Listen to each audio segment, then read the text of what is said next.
This is a millage, and so we're projecting that we're going to bring in about $314,000 here, as well as some $314,000 and $325,000.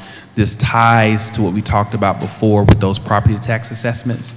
We're assuming a very small appreciation in property tax valuation, which that would trickle into this fund as well as the other millage supported funds.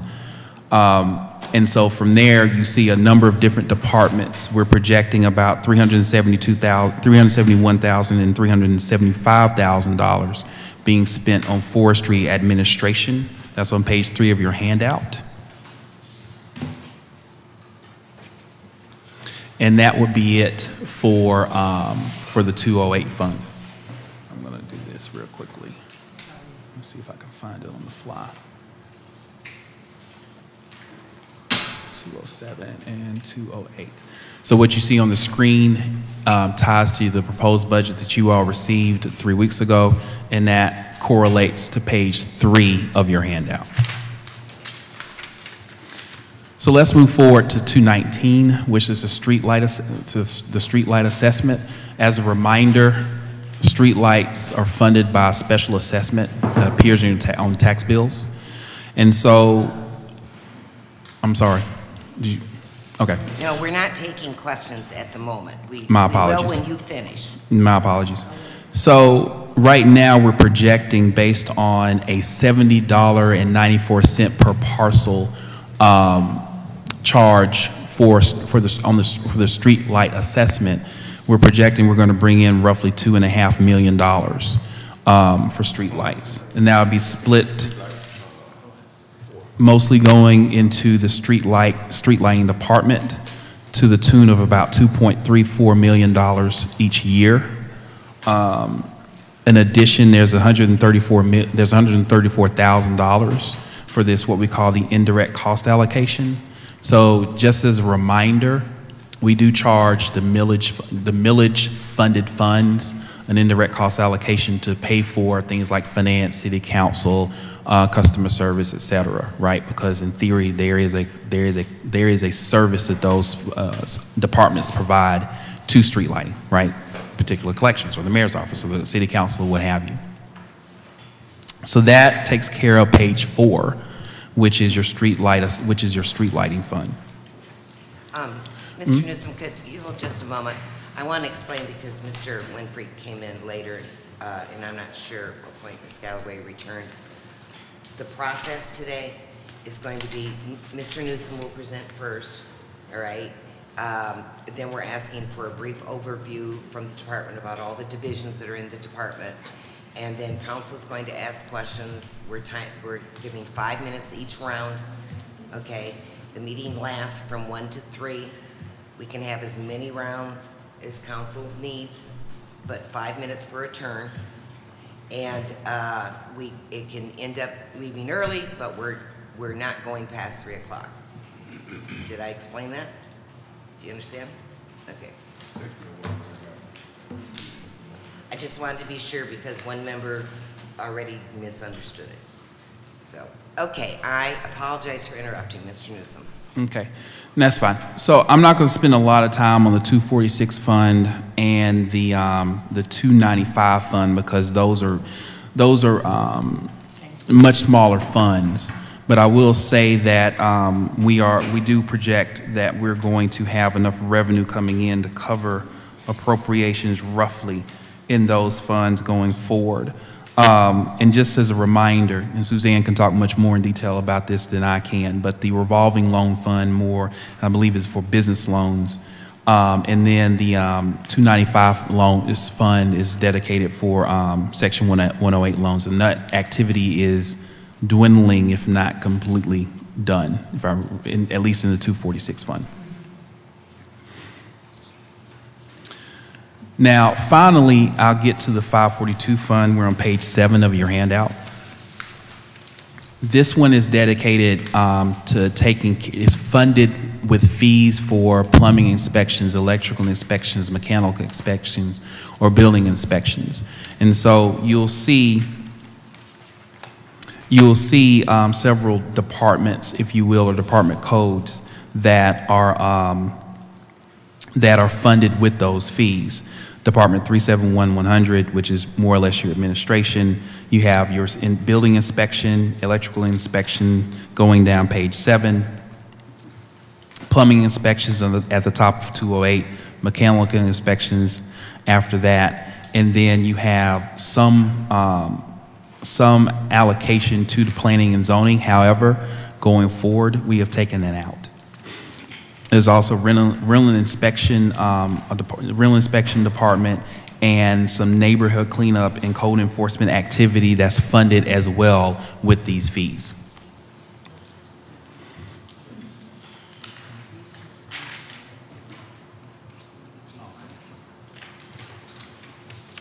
Correction, Department 748-139 and Department 748-140 are grant funded. Okay. So again, I'll remind you, just so you do understand that this is here, there for the funds that are funded via a millage or fees, 542 being one of those, we do have that indirect cost allocation I was talking about before, because in theory, to support the activities that are taking place here, we do need to have IT, we need to have city council, we need to have mayors, the mayor's office, we need to have finance, all those different things that are pooled into that indirect cost allocation. So that is page 9. And that is a very high level review of what's going on within the planning and development department. And so with that, Ms. Fields, I'll turn it back over to you for Q&A for both myself and also for Suzanne, who is the head, as well as her team. Okay, before we have Ms. Wilcox introduce her members, for the record, make sure we get it on the record, I just would like you to comment on when it's a grant fund, why they're not going to see that in here. Could you explain that?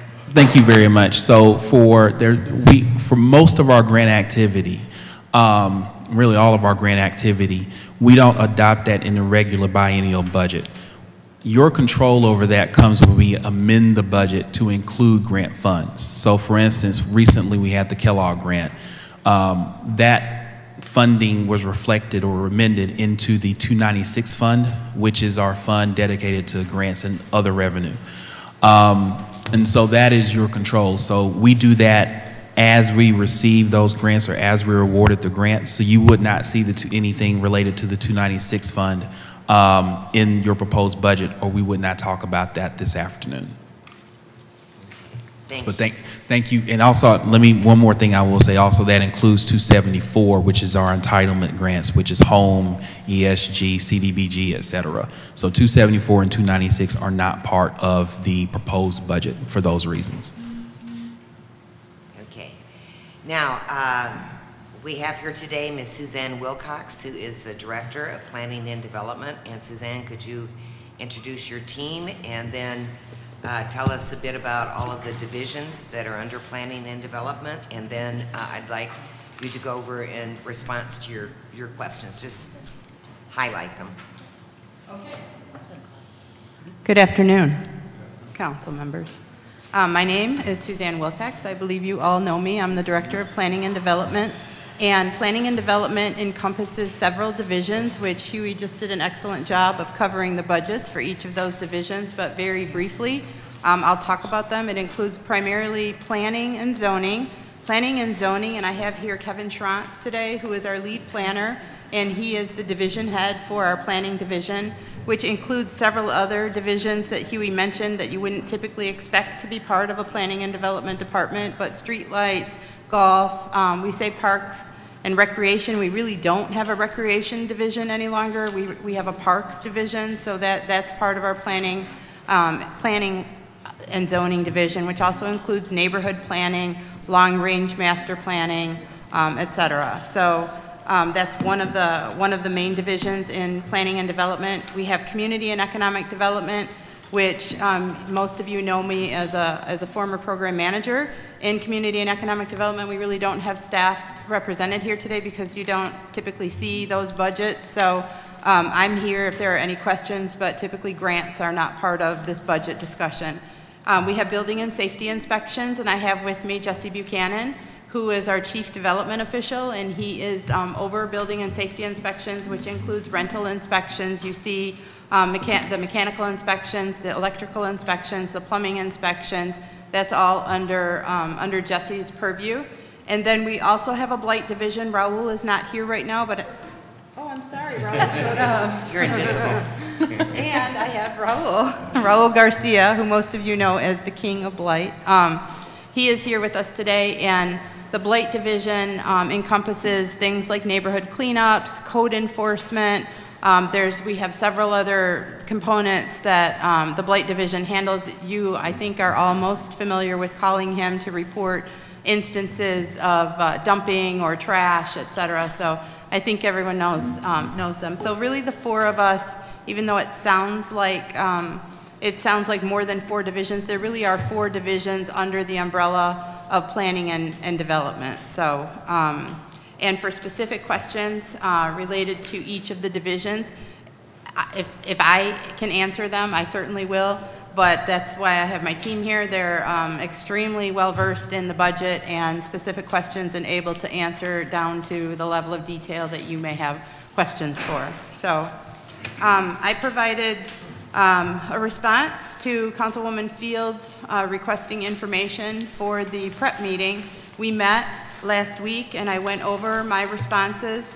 A lot of them were related to just kind of high-level overviews of what kinds of things we anticipated seeing in the department related to staffing and any kinds of proactive approaches we might be taking. So, Ms. Wilcox, you know, I've thought about this. I think maybe as we go down question by question, it might be good to go over the question, your response, and then let council ask questions because they're kind of in categories. If council would find that helpful. Okay. I believe you all have a copy of this, but I will try and expedite this. But there were, the first question was to identify funding for new or increased services or programs that are not currently provided, and the additional services that might result as a result of that. So there were two grants, I'm sorry, and 1 program that we are looking for potential funding. One I'm sure you've heard of is the Choice Implementation Grant. That's a grant that the city applied for through its planning division, and that's the relocation of the Atherton East residents. And this addresses several different areas, including blight, public safety, public services, and housing. That's a $30 million grant. So we included in our budget for the things that are in here a request for funding for staff. That's obviously dependent upon whether or not we receive that grant. The second is a Ruth Mott Foundation neighborhood planning grant. This is actually a request for new funding. We have a current Ruth Mott grant right now. We're requesting, I don't want to say it's an extension, but it is a new grant to continue doing the ongoing neighborhood planning that we are currently doing. We've created 6 neighborhood plans. This is an extension and additional funding to provide 4 additional neighborhood plans in North Flint. We are waiting for a funding announcement for that. And then the third identification on here is rental inspections. We have that currently budgeted at a reduced level. That's something we're going to have to take a look at very quickly. But depending upon the outcome of the federal court case, which we expect in June, well, we expect it's going to trial in June, or it's going to court in June, we hopefully will be able to reinstate rental inspections at some point. We certainly value that. Right now, we're doing rental inspections at a reduced level.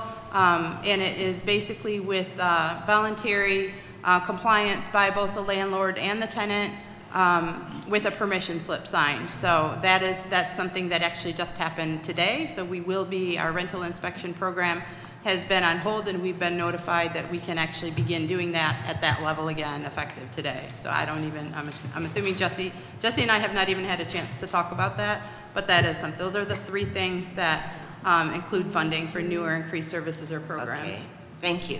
Now let's pause and see if council has any questions. Ms. Worthing? I have a question about the rental inspections that you were just talking about, because I've had constituents ask about, like, there's a hole in a roof of a rental home, and you can't do anything about it.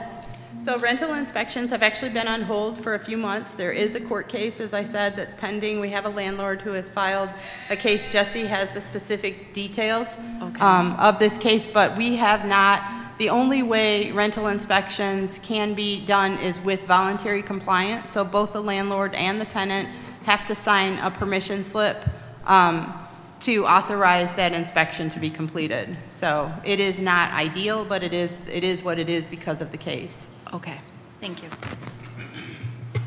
Any other questions? Ms. Galloway? Suzanne, Ms. Attorney Wheeler stated that inspections could be done. Oh, that's who was yelling.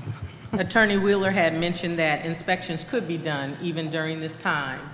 What were we doing to be proactive to ensure, because if I'm not mistaken, I know that one of my senior facilities, Kersley, I'm sure that Jesse is very aware of, they were in the process of getting one done when all of this happened. And so there was supposed to be a mass mailing sent out to the residents, but she was saying that we had the ability to still do them, and we're very far behind from what I understand. And so I guess I'll ask you, what are we doing to be proactive? There actually was a complete hold on rental inspections, period, with or without permission slips. So as I said, that has actually just been discussed and reversed today. So we are able to do rental inspections again. We need to regroup internally and talk about how we can start this program up to make sure that we're doing it in compliance. And at this point, and Jesse, you can answer further, I don't know that there has been any mailing sent out, because the program is now back to kind of the way it was before, where we can do rental inspections with the permission slip. That has not happened for a few months. So we are able to actually implement it, and we'll have to look internally at how exactly that gets implemented and what communication, if any, we need to send to people to let them know how the program is functioning and operating. So we have not discussed that internally. And this was based on an email. We were going back and forth even during all of this, where they were actually being sent out. And Jesse, I don't know, do you remember that? Okay. And Jesse, my question is directly for you, if you can. I would like to understand what your process is on inspections, because I have some landlords that have properties that they're trying to have inspections done, and in a better way to try and help them, I want to know what is your process like? How do you guys know in your department, because you're the manager, how many inspections are going to be done today? How many electrical? Because I know your staff is very low, but there's got to be some process in place so that at any given day, at any given time, we should be able to say, they're here, they're there, or maybe you guys don't. I'm wondering, what does your process look like? And that's important for me so that I can help people understand that they can get on your books, if you will, and call and say, hey, you know, when can I get an inspection? And you give them a date and a time. Am I making sense with my question? Somewhat. So the inspections are done by call-in basis. Whether it be plumbing, mechanical, electrical, building, rental, whatever it is, they would call in for the inspection to the inspector. The inspectors make their own schedules, and then you know, they give them a date and time that they're going to show up. And then we, you know, as those date and times come up, we go out and do inspections. We log everything into BS&A permits. Every address that we go out to will have whatever type of inspection is underneath there, whether it be under a rental inspection or if it's under a permit inspection, whatever it is would be categorized underneath there. And then, now, in the past, we used to do rental inspections where we would, when they come in, what we do, we send them out, because we were using Nan McKay, they would send out a letter stating the date and time that the inspector would put it on, it would be scheduled. That is the only difference. But right now, depending on how this works out with this is brand new news to me about us doing rental inspections. I just heard it just as well as you did, so we'll have to convene and figure out how we're going to do that, whether we're going to use Dan McKay or if we're just going to sit and wait and see how much volunteers we do get to come in, to whether we're going to use 2 inspectors that I have that do multiples right now, and demolition inspections. And then Kate, my last question for you, Jesse. What about the rental inspections that we know have to be done, that are not based on volunteers? We have a large population of rental properties in our entire city that should be on a schedule, that it might behoove them not to call in on a volunteer basis.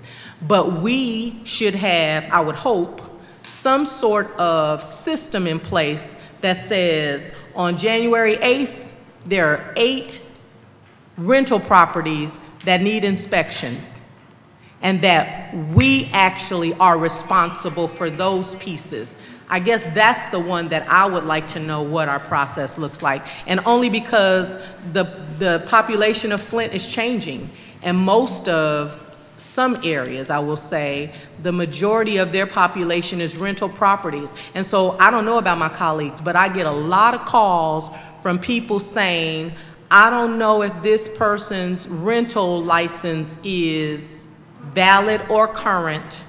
What can we do to ensure that it is? Because if it's not, then they have some type of recourse on the tenants that are in that location. So is there, and we can get together offline, but this is a priority for Councilwoman Galloway, not anybody else, that I would like to be able to follow up with you, Suzanne, if it's okay, because I know that we don't get to talk to department heads outside of department heads.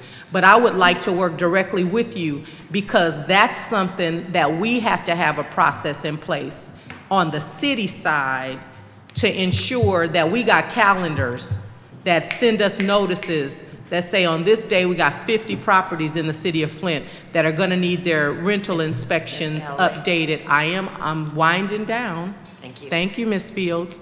That are saying in the next 30 days, these 50 properties are going to need to be inspected because it's time. And what are we doing on that? And the reason why that's important to me is because I want to know, do we need to add some money, or are you guys funding enough to be able to do that? Thank you. And Jesse can add to this, but the same issue in terms of rental inspections, the same process for voluntary inspections is the case for those regular rental inspections. We are not able to do that. There is a system in place. The BSNA system tracks when rental registrations are done and paid for, and licensing is actually applied for, and certification is provided. But at this time, we are not able to do that because of the court case. So, and Suzanne, I know the court case, but we've been dropping the ball on this before the court case. I remember when the court case came, but this has been something that hasn't really been addressed before that. And so that's why I'm saying let's look at a process. Let's talk about it, because there actually was a pretty good system in place with Nan McKay prior to the court case. We had increased our revenues, I think, trifold. After hiring Nan McKay and beginning our rental inspection process, we had pretty good numbers. There was a system in place for inspections, and it was moving along pretty smoothly until this court case. So I'd be happy to talk about that more, and I know Jesse would too. Because if we can get any support to kind of reverse this, I mean, we're looking for other entities. We've been talking to legal and other entities to try and help move this along, because there are severe implications for exactly the people that you identify, for the housing quality of our units in the city of Flint, for property values. So we are keenly aware of what the problems of not doing rental inspections are. And we'd appreciate any help, really, to try and address it. Okay. Well, it's Mr. Davis. And I just want to say again, I am not trying to limit council's questions, but what I am trying to do is stick as close to the 5-minute segments as we can, and that kind of includes the response, because if we don't, we're going to end up unfairly with some council people taking 20 minutes, other people can barely get in 3. So if you can, just try to stay within the 5 minutes. It would Point be of appreciated. information, if I may. Yes, Ms. Galloway. Councilwoman Fields, I understand that piece, but as a senior council person, where some of my colleagues may not have questions that they ask because they've only served 6 months, where I've served for 4 years. And so I'm asking that You know what I mean? They may not have as many questions because they haven't served long enough to have the same questions or volume that I have. So I'm asking that that will be taken into account as well. Ms. Galloway, Thank you. I'm very, Ms. Fields, that's the name of I'm it? chairing Ms. Galloway. Oh, God, okay. I'm very aware of what you just said, and that's why, once everyone has had their turn on a round, if nobody wants another turn, fine. And if you end up at the end, there's time left and you still have questions, then you can have that time. But the process is going to be 5 minutes per council person per each round. All right, Mr. Davis. Thank you, Madam Chair. So good to be here this evening. I got a couple questions since this is the right department for my side of town. Nice to meet you, Mr. Jesse. I hear a lot about you. And Mr. Raul. I'm over there on the north side, and I don't know if this is a funding issue, but we need a balance over there between the development and the blight that we're experiencing, mainly over in the Civic Park area. I know y'all just did a cleanup, and we thank you, but I know they continue to dump, and we frustrated. Now, with this property portal deal, it's a lot of old burnouts there. I don't know if they city burnouts or land bank, and I haven't checked the property portal to check. But do we have the funding to keep some kind of way? I know we have the neighborhood enforcement officers, but do we have enough to keep an eye so we can have a balance so that people don't have to live with all the blight we face with on the north side? I don't know who would answer it, but it's very frustrating for residents on that side of town, and we know it's not the same blight when we come closer to downtown. And it's a whole lot of dumping and continually dumping. But it's not the residents. It seems like people coming in and they continue to dump. And we really need to have consideration. Do we need to increase the budget for manpower? But we need something done to put a balance of the burnouts and the way it look over there, from pastors all the way back to regular residents. Let me address this, and then Raul can add to it. So the blight elimination framework, which I know many of you are familiar with, actually quantified the amount of blight in the city of Flint and the dollar amount it would take to remediate blight on a global scale for the city, and it's substantial. So there is not enough money to address your question. There is not enough money to address blight to fully remediate it, definitely. I don't think that this city can actually allocate, I know that the city cannot actually allocate enough money to remove blight.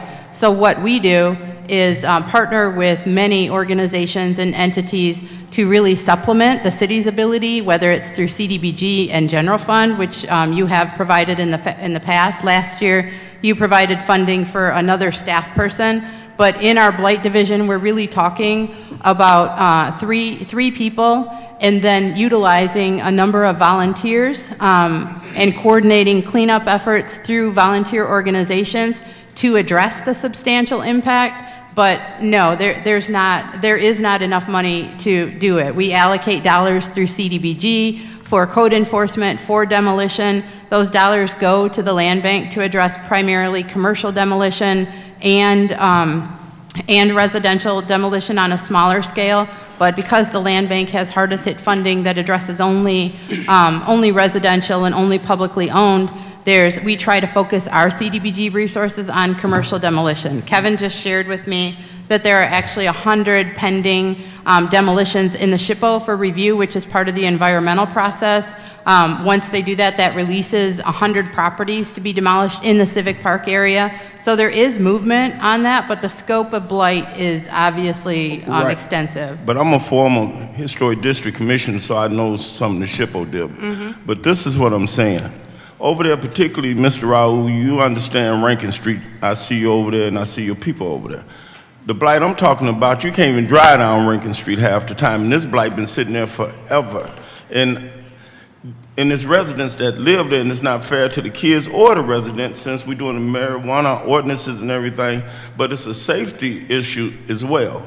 And it's not right to live, and I don't mean remove all blight within the city, but I'm saying certain blight been sitting there forever. And I am the neighborhood, by the way, president of the neighborhood association, Civic Park, and other associations as well. And I deal closely with Land Bank as well as Habitat and everybody. And I volunteer and even organize cleanups even to this day. But something, if we need to budget more, we just need to budget more. We need to find and pull down the funds to get this, so people won't continue to live in this kind of third world condition. And if you ever been over this, Suzanne, you would understand what I'm saying. Thank you. Anyone else? Mr. Winfrey? Thank you, Madam Chair. Just point of information, point of order, point of clarity, pick either. But I'm concerned with whether or not this budget hearing is getting into committee work. And as I remember budget hearings before, we were strictly on the budget. Now, everything that I've heard is valid and certainly important, but I just, Madam Chair, want to make sure that we don't start doing committee work in a budget hearing, because then we're not going to do this time frame that I can tell you that it's not going to happen. And I want to be respectful to my colleagues, but this is a budget hearing. This is not a committee meeting. I don't disagree, Mr. Winfrey. I think that, you know, people don't have as much opportunity as they do when all the staff members are before them. So I've been giving latitude, but thank you for the reminder. This is a budget hearing, and we really should be, the questions we're asking should be formatted according to the budget, around the budget, if possible. Okay, Ms. Galloway. Raul, I wanted to ask you about your budget. I noticed on the questions that were answered that it showed that there is some positions here. And I'm asking, it says here that there is a chief blight officer that is not posted, but that is currently budgeted. And is that an additional person, or? That is an additional person. That's actually a Ruth Mott grant. The city applied for Ruth Mott funding to help with its comprehensive code enforcement program, and so there was a discussion about structurally in the Blight division. Raul is hands-on. I think one of the best guys you can get out in the community for addressing the Blight and coordinating the Blight. The chief Blight officer was something that we had discussed as a way to really kind of provide some of the connection to the Blight elimination framework, a little bit more of the strategic kind of connections and vision relating the Blight elimination framework to the master plan. So that is a different position than Raul's. It's more of an administrative position, but specifically related to moving forward the Blight elimination framework. So it is different than Raul's position. So Suzanne, do we not have the ability to get someone? Like, I understand all the administrative pieces, but it seems like we've gotten a lot of block grant money and different grants to administrate but what can we do to get somebody out there? Because it is true, Raul is doing an amazing job, but the blight that we have is so large. So I just was wondering, can we utilize those funds to get somebody else in the area? Because you're saying by the end of FY18, which is that That's June 30th. Yes. Yeah, right. Because I would think that the best time to help Raul and his team would be now. Would be through the summertime, so that, you know, the most cleanup can happen because the weather permits him to do it. And I was just wondering, is it possible to allocate these funds for something right now? These funds are actually allocated for this purpose. So we are going through a process right now of requesting an extension from Ruth Mott to actually, you know, spend these funds. But it is in the grant application. They are structured for that. So that would entail a revision, you know, a variance to the Ruth Mott grant. But that, I think, is important to recognize that position while Raul is boots on the ground and out in the community, this position would actually be someone that would continually be seeking additional funds, looking for additional resources to supplement the Blight Division's budget. So it could end up potentially bringing in additional funds, but at this point, in answer to your question, it would require a variance to the grant, and it's something that we think is valuable because we could look for that person could look for additional resources. Okay. And then Raul, for you, do you have anything in your budget that covers cleanups for the because I know this budget starts July 1st, right? And so July 1st is a great time for cleanups. I was just wondering, does the budget include any cleanups that you would be able to maybe, I don't know, hire youth in? I don't know. And then my second question is there anything that we can do in your budget? Because I was thinking about the blight and the people dumping. I don't know what to do because a lot of the dumping is stuff that can go on the curb. So I don't understand why people get in their cars and drive somewhere, first of all. But would it be financially doable in the budget to get dumpsters placed in high dumping areas, if nothing else for like 3 months, so that if people are dumping, you know, we can tell them there's a dumpster here. So I think I've heard that you guys have done it in the past, and I didn't know if that was something that could be budgeted. I think the problem with that is that you have most of the illegal dumping, in my opinion, comes from people outside the city. Okay. And I don't want to set up dumpsters so they can come and fill them up, and we're going to still be without, our residents be without them. So one of the things that right now that we're working with the police department on this joint venture is they're going ahead of us a week before and hopefully getting rid of some of the squatters and identifying other issues. And then we go in behind them with the NCCC team that I have currently, even though this Thursday is our last day. Within 10 days after that, it's going to be a continuous thing for the next 4 months or so. So what we're doing is, like right now I have a list of 208 houses that need to be boarded. So now that the weather has broke, we do have access to a front-end loader, so we'll be able to rent that thing, take it out there, get some dumpsters out there, and hopefully clean up the area, such as the Civic Park area, which is, I'm glad we're doing this with the police because they've gone back. We did it 2 or 3 weeks ago, and it almost looks like we didn't do anything already. So what they're going to do is they've got, access to cameras that we're going to put out there so that hopefully we can start catching some of these people doing the illegal dumping. Thank you, Mr. Garcia. I want to remind council we're still on the first question here. Is there anyone else? Madam Chair, Mr. Mays? from what I've seen in the back room, we might be on the second round, and I've been watching. Raul, we gave you $15,000 in the budget last year. You recall for equipment rentals. How much of that has been used? Oh, I believe we've used quite a bit of it. Last year we had an increase in dumpster usage, so we were able to use that for that. Do you know how much has been used and how much is left? I don't. It was $15,000 for rental equipment. Okay, on that I still have probably about 10 because Okay. there was a problem with me getting back into that, but Okay. now that we've all been approved, so. So is that in this year's budget, that $15,000 again for renting equipment, backhoes, bobcats? We figured that he could use that to pick up stuff, like on Russell and Chestnut. Every mattresses, everything dumped. That was the reason I suggested that. Kincaid act like he wanted to champion it. But I know what came from and what's happening because you was out there when we set the dumpsters and V.O. Luster came with his equipment. Correct. How much has been used? How much is left?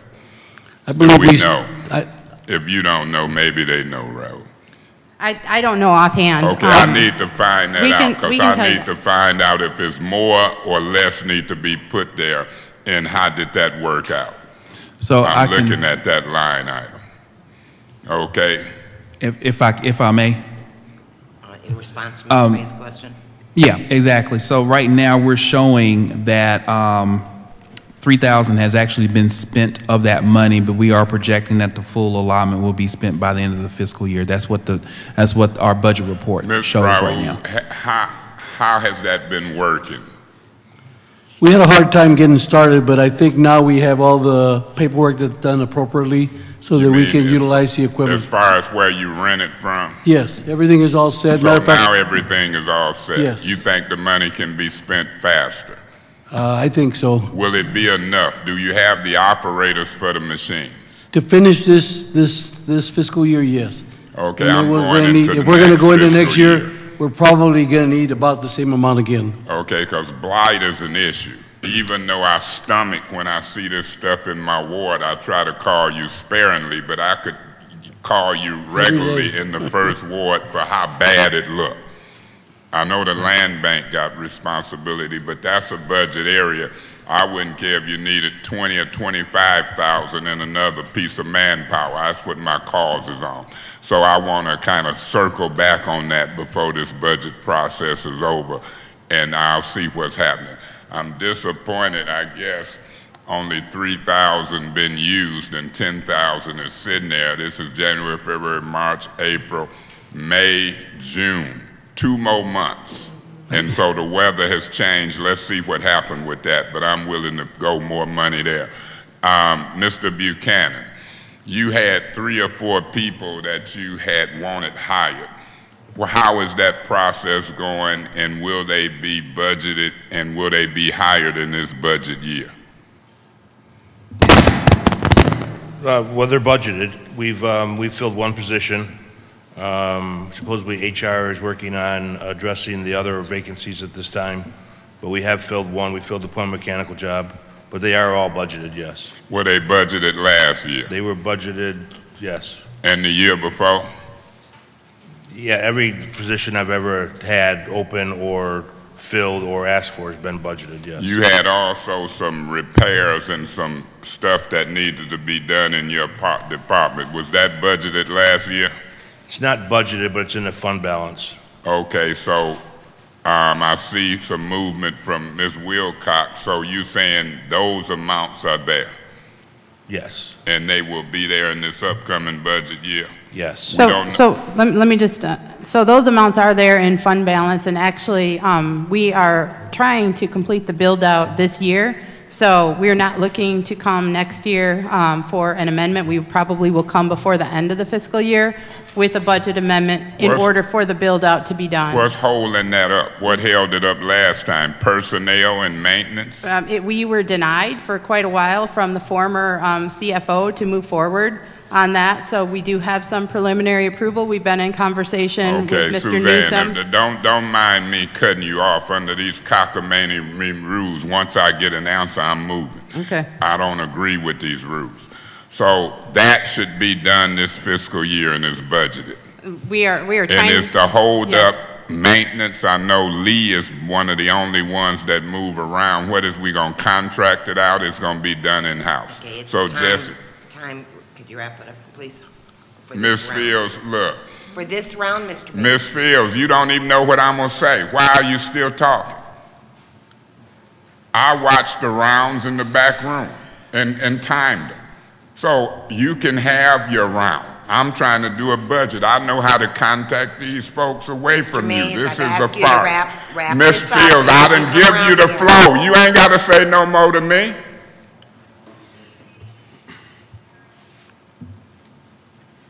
Are there any other questions on this first question? Okay, I do have one, a budget question. On page 8, it has Department 371.211, Development Rental Inspections. I want to know if this, we made quite a jump here from 17-18, from 70,000 to approve for next year 850,000. I'm just wondering what accounts for that jump. Is it money we didn't spend because of the lawsuit? I think that's part of it. So last year during this process, you all approved $850,000, and I think that will explain why last year's approved budget reflects $850,000. This year, we're recommending a much bigger drop. And so I don't know the history behind it, but I will say that this $100,000 does line up with the $70,000 of projected activity. So I think that's the explanation. I don't know. I'll turn to the deputy to see if that's. Don? Or from the. Who knows the answer to that? I missed the first part of the question, so I think Jesse has a little bit of explanation regarding that. So the reason we were at 850, this is the third year cycle from when Nan McKay started. The first year they came in, we did about $1.1 million in revenue. So that's why when we projected out forward last year and the years before, we knew this was the 3-year cycle, so we planned for a large number of revenue to come in. But with the stay from the lawsuit, we had to reduce it because we're not going to bring that in. Unless this gets settled, we're not going to bring anywhere near that number. We don't have an idea what number. If it's on voluntary basis and they got to do permission slips, it's going to be a test and feel. The thing is about rental inspections, when we use contractors, it's money come in to have money spent. So if it doesn't come in, we're not sending contractors out to do the inspections. So it's not a a balance or not. Everything would be balanced out one way or the other. But with all the changes, we just don't know what to project. This is why we reduced it. The $100,000 reflects licensing fee only. The $112 that is required per unit, that's what that reflects. We took out inspection fees completely because until just a half hour ago, we weren't doing inspections. But that you didn't quite answer my question. So for 18-19, you have an estimated $850,000. But you'll see it's reduced to 100. Normally, there's about 100,000 a year. No. The 850 is what we recommended. We've reduced it to 100,000 now. Right. You have to look at the. The recommended. The recommended budget. Right, yeah, and just again, for clarification, when it says approved next year budget, that's what was approved last year during this process. So just to back up what Jesse was saying. Right. Okay. Point of information. Yes, Ms. Galloway. Ms. Fields, I don't know if but I'm looking at last year's and projected for or recommended for. Oh, never mind. I see it. Thank you. That's why I'm glad I have this. Okay. Okay. Any other comments, questions on question number 1? Okay, let's move on. Oh, Ms. Fields, I just want to say for the record, I wasn't on number 1. I didn't realize that we were doing question by question. I just looked to see if there were anything that I had a question on. So is that the way that you're doing it? Yeah, we'd like to. That way you can keep a little more focused in the same area. We're all kind of on the same page. And then if there are questions that you thought of later that are not on this, we can continue on. Okay, so question number 2. Question number 2 is a non-issue, actually. Is a non-issue, okay, because basically it just asked, does your budget as proposed include any services, programs, or responsibilities that were the responsibility of a different department in prior years? So that isn't the case this year. In prior years it had been. Correct. That's how we inherited streetlights and parks and other stuff. Okay, and if you have questions, even though they have a not applicable response, please catch my attention. Number 3, does your proposed budget request include funding reductions that will result in a decrease of programs and services? And the response was no funding reductions are proposed. Okay. Number 4, and I'm sure you'll want to talk more about this. Does your proposed budget request include additional staff positions? And if so, what are the responsibilities and duties for that staff? What new or enhanced programs or services will result from the additional staff positions? Please